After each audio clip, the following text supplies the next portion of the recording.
Doctor साहब, बिजली की कीमतों में एक बार फिर इजाफा किया गया और जमात इस्लामी की जानिब से जो है धरना दिया जा रहा है। तहरीक लबैक का भी बहुत बड़ी तादाद में उनके जो कारकुन हैं वो भी इस्लामाबाद में मौजूद हैं अपनी डिमांड्स लेके। जी। और ये आने वाला हफ्ता जो है इसमें देखते हैं कि कुछ सियासी तलातुम कम हो ताकि उसके नतीजे में कोई मईशत की कोई बेहतरी की कोई अच्छी खबर आए। लेकिन ये जो अमेरिका में हुआ है इसकी दो बड़ी बातें। पहली बात तो ये है कि ये जो बंदा है थॉमस मैथ्यू, इसकी उम्र 20 साल। अगर हम इसका हम वोटर रजिस्ट्रेशन देखें तो इसकी 20 साल उम्र है। इसने गोलियां चलाई फॉर्मर प्रेसिडेंट ट्रंप पे। जी। और प्रेसिडेंट ट्रंप पे इसने अच्छा ये जो है ये रिपब्लिकन यानी उन्हीं की जमात अपोजिट जमात से ये जो है ये रजिस्टर हुआ है। और लेकिन दरमियान में इसने कोई वोट इधर उधर भी डालने हैं। यंग लड़का 20 साल का, इसकी उम्र भी ज़्यादा नहीं, कोई क्रिमिनल रिकॉर्ड भी इसका नहीं था। अच्छा ये अगर हम देखें तो ये जहाँ पर ट्रंप की अगर वो फुटेज देखें तो ट्रंप जब स्पीच करने चढ़े हैं तो 6:15 लोकल टाइम जो है वहाँ पर उनको ये गोलियां लगी हैं। और ये जो इलाका है जहाँ पर उन पे फायरिंग हुई है तो उस जगह से तकरीबन आप समझें कि बहुत ज़्यादा डिस्टेंस नहीं है उस मकाम का जहाँ पे ये जो फायरिंग करने वाला शख्स था ये मौजूद था।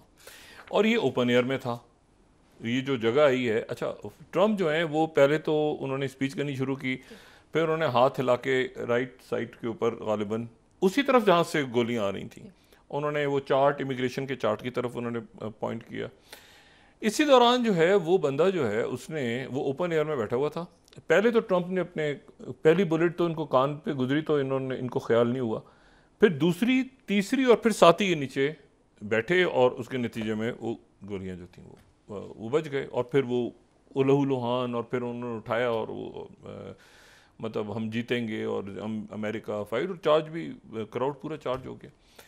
अब यहाँ पर इशू अच्छा जो अमेरिका के ये वाक़यात इसलिए बड़े खौफनाक हैं कि 4 प्रेसिडेंट्स उनके जो हैं उनको पहले हमले तो बहुत हुए हैं लेकिन ये है कि 4 प्रेसिडेंट्स उनके मारे जा चुके हैं। और उनके जो प्रेसिडेंट हैं उनकी यानी फर्स्ट लेडी हैं, जो साबिक प्रेसिडेंट्स हैं, जो उनके बच्चे हैं यानी 16 साल से कम उम्र, और जो बाहर से मुल्कों के सरबराहान आते हैं उनको सीक्रेट सर्विस देखती है अमेरिका की सीक्रेट सर्विस एक अलग इदारा है बिल्कुल, जिनको मैन इन ब्लैक कहा जाता है। यानी वो यूनिफॉर्म में नहीं, जो मैन इन ब्लैक खड़े होते हैं ना, जो बिल्कुल प्रॉपर ब्लैक सूट्स में और वो चारों तरफ से, तो वो मैन इन ब्लैक जो हैं वो उनकी सीक्रेट सर्विस है।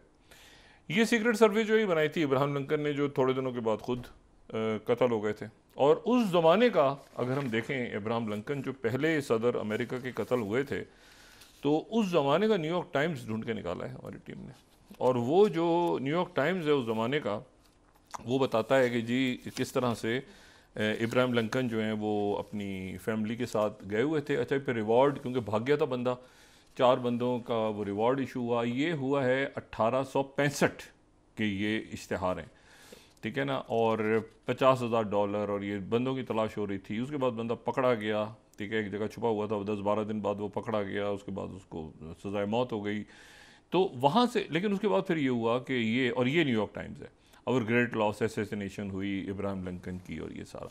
अच्छा दूसरे जो फिर उनके प्रेसिडेंट हैं वो आगे जाके हमें मिलते हैं, और उनका भी जो है वो मर्डर हुआ, और वो हुआ 1901 में विलियम कैंसली। और वो जो हैं वो नहीं सॉरी पहले गारफील्ड गए 1881 में, 1881 में। वो ट्रेन स्टेशन पे वॉक कर रहे थे और कुछ देर के बाद उनको गोलियां लगी, और उस जमाने तो गारफील्ड जो हैं उनको भी गोलियां मार के जो है वो चले गए वो भी दुनिया से। अच्छा और फिर उसके बाद जो है वो गारफील्ड के बाद फिर चौथे जो हैं वो विलियम मैकिनले हैं 1901 में। अच्छा ये भी स्पीच दे रहे थे न्यूयॉर्क में, और इनको भी कत्ल कर दिया गया। अब इनके भी उस ज़माने का अखबार देखें तो shot by anarchist at Buffalo fair, और 2 बुलेट्स लगी असैसिन की तरफ से, एक बॉडी को पेनिट्रेट कर गई। सर्जन्स कह रहे हैं कि रिकवरी पॉसिबल है, लेकिन ये है कि रिकवरी उनकी नहीं हो सकी और किंगले जो हैं उनकी भी डेथ हो गई। और फिर जो है वो हमें मिलते हैं जो कि 1963 में जॉन एफ कैनेडी, और जॉन एफ कैनेडी का हर एक को पता है। अच्छा, अब ये तो 4 उनके प्रेसिडेंट जो हैं उस ज़माने में एक्स्ट्रा वो ज़मीन में छपते थे, तो वो जैसे पाकिस्तान में भी एक ज़माने में ज़मीन में छपा करते थे सप्लीमेंट्स, तो वो जनाब उनके 4 प्रेसिडेंट्स जा चुके हैं। और कातलाना हमले तो बेशुमार हुए हैं, जिनमें सबसे मशहूर कातलाना हमला तो एक तो ये बहुत खौफनाक है, इस पर भी बात करते हैं, ट्रंप के ऊपर जो हुआ है इसके सवाल बहुत सारे उठ रहे हैं इस पर। और कोई शख्स कभी सदर के इतना करीब नहीं पहुंचा। वो जो पेरीमीटर है जहाँ पे मैग्नेटोमीटर्स लगे हुए हैं, पेरीमेट मीटर है जिसमें पूरा थ्रेट असेसमेंट्स करती हैं, ये जो सीक्रेट सर्विस है इसके पास बड़े वसाइल हैं। FBI के साथ, CIA के साथ, DEA के साथ, सबके साथ कोऑर्डिनेट करके फिर प्रेसिडेंट को और बाहर से आने वाले डिग्निटीज को, साबिक सदूर को, सबकी सिक्योरिटी की जिम्मेदार होती है। और 6,500 इसमें लोग हैं। इनकी अगर डिटेल्स देखें ना US सिक्योरिटी सर्विस की, तो ये बेस्ट ऑफ द बेस्ट लोग हैं। और एजेंसी को अगर हम देखें तो ये 1865 से ये चली आ रही है। शुरू में ये ट्रेजरी डिपार्टमेंट के अंडर थी, क्योंकि उस ज़माने में डॉलर के ऊपर था हिसाब किताब। बाद में ये जो है होमलैंड सिक्योरिटी के अंडर चली गई। लेकिन इशू जो है वो ये है कि कभी ऐसा नहीं हुआ कि कोई सदर के इतना करीब पहुंचाओ। इससे पहले अगर कोई सदर के इतना करीब पहुंचा है तो वो जब रोनाल्ड रेगन के ऊपर अटैक हुआ है, और रोनाल्ड रेगन पे जो अटैक हुआ है तो उनको जो मारने वाले साहब थे, अब ये भी एक अजीब सी बात है, जिन्होंने गोलियां चलाई थी रोनाल्ड रेगन पे, वो अभी भी जिंदा हैं और आज़ाद हैं। क्योंकि हुआ ये कि उन्होंने गोलियां तो चला दी, लेकिन उन्होंने गोलियां चलाने की वजह ये बयान की अदालत में, जिन्होंने रेगन पे अटैक किया था। रेगन को गिर गए थे, रेगन को याद होगा, सब ऊपर से उनको सिक्योरिटी के जो हज़ार ने ले लिया था। उस बंदे ने कहा कि मैंने एक फिल्म देखी है, और उस फिल्म का नाम है द टैक्सी। उस ज़माने में बड़ी मशहूर एक मूवी थी द टैक्सी, उसमें रॉबर्ट डे नीरो और जूडी फॉस्टर। अब वो ये कहता है, उसने बयान दिया कि, और उसके घर से भी बहुत सारा ऐसा निकला साजो सामान, कि उसने कहा कि मैं रॉबर्ट डे नीरो से मुझे हसद थी और मैं जूडी फॉस्टर को इम्प्रेस करना चाहता था। तो जूडी फॉस्टर को मैं चूँकि इम्प्रेस करना चाहता था, तो इसलिए मैंने उसको इम्प्रेस करने के लिए मैंने 2-3 दफ़ा बात की, फ़ोन किए, पता नहीं क्या किया, खुदा जाने। तो उसको जो है वो, उसने मुझे बात नहीं की, तो मैं उसको इम्प्रेस करने के लिए रेगन पे हमला कर दिया। उसको जनाब, उस पर ट्रायल चला, उसको जनाब पागल खाने भेज दिया। उसने कई साल गुजारे पागल खाने में, और फिर जो है वो 2-3 साल पहले वो रिहा हो गया। और रिहा होने के बाद वो अब घूमता फिरता है, और लोग, मतलब है कि ये अजीब सी बात कि अदालत ने उसको पागल करार दे के कई सालों बाद, मेरे ख्याल से 2015-16 में उसको रिहा किया, और वो अब घूमता फिरता है वहाँ पे। एनीवे, तो मैं कह रहा हूँ कि ये जो पेरीमीटर था जो प्रेसिडेंट ट्रंप का, ये उसके बाद ये दूसरा वाक़या है कि इस इतना करीब कोई शख्स आ गया। एक बात तो ये है, दूसरी बात ये है कि वो छत, वो ऊंची जगह तक कैसे पहुंच गया। यानी वो जो जगह है, यहाँ पे ट्रंप खड़े हैं, और ट्रंप, ये जो जगह है ये ओपन है। या तो होना कि कोई बंद इमारत है, उसकी खिड़की है, उसमें जनाब को पर्दे के पीछे से एक जो है वो जा रहा है जनाब, एक गन निकली हुई है उन्हें, वो खुली छत पे बैठा हुआ है बंदा। और वो जो खुली, ये जो तस्वीरें आप देखें तो ये तो सीक्रेट सर्विस वाले, वो जो अभी ट्रंप ने आना है तो सीक्रेट सर्विस वाले तो ऊपर खड़े हुए छत के ऊपर, तो इनको वो बंदा नजर नहीं आया जो कि खुली छत पे खड़ा है। वो जो बंदा इन्होंने मारा है वो खुली छत पे था। वो किसी, यानी किसी इमारत की खिड़की में नहीं छुपा हुआ, वो खुली छत पे बैठा है। अब सवाल ये है कि वो जो वहाँ पर हाजरीन है उस मजमे, वो कह रहे हैं जी हमने तो देखा है कि खुली छत, वही जगह नहीं, ओपन एयर के ऊपर। ओपन एयर वो एक, आप समझेंगे बस एक सिंगल वो है स्टोरी सी, तो उसकी छत के ऊपर वो बंदा निशाना बना रहा है, और निशाना लगा के ये ट्रंप है, वो बंदा है। ओ भाई, ये सिक्योरिटी सर्विस कहाँ गई? अब सवाल हो गए हैं खड़े, अभी तक उनका स्टेटमेंट नहीं आया। उसने गोलियां चलाई, ट्रंप तो बच गए, लेकिन वहाँ हाजरीन में एक शख्सियत की डेथ हो गई, उसका नाम अभी नहीं बताया जा रहा, और 2 को और को गोलियां लगी। लेकिन सीक्रेट सर्विस सवाल बड़े खड़े हो गए कि भाई वो अंदर गुजरा कैसे, चेक पॉइंट्स को क्रॉस करके आगे तक पहुंच गया, और फिर उसके बाद जो है वो सीक्रेट सर्विस के पास बहुत ज़्यादा, अच्छा वो जो पुलिस है वहाँ की, उन्होंने पेंसिल्वेनिया की पुलिस ने कहा हमारा ताल्लुक नहीं है, सीक्रेट सर्विस करती है थी। सीक्रेट सर्विस का अभी तक स्टेटमेंट नहीं आया, लेकिन इंक्वायरी की बातें शुरू हो गई हैं कि हाईएस्ट लेवल पे कांग्रेस जो है वो उनकी इंक्वायरी करे और चेक करे कि भाई प्रेसिडेंट को, मैंने आपसे कहा ना कि अभी तो प्रेसिडेंशियल कैंपेन चल रही है, और उसमें लोग जाते हैं, खुल के मिलते हैं लोगों से, हैंडशेक होता है, मतलब सदर को। और अच्छा, ये जो प्रेसिडेंट बाइडन उस वक्त डेलवर में थे शायद, वो अपनी वीकेंड, तो वो फ़ौरन वाइट हाउस पहुंचे। वाइट हाउस पहुंच के उन्होंने गालिबन बात भी की, पहले तो बात की उन्होंने ट्रंप से, और फिर उन्होंने इसकी शदीद मजम्मत की। हाईएस्ट लेवल पे इंक्वायरी शुरू हो गई है। ये मामूली वाक़या नहीं है, पूरी दुनिया हिल गई इस पर।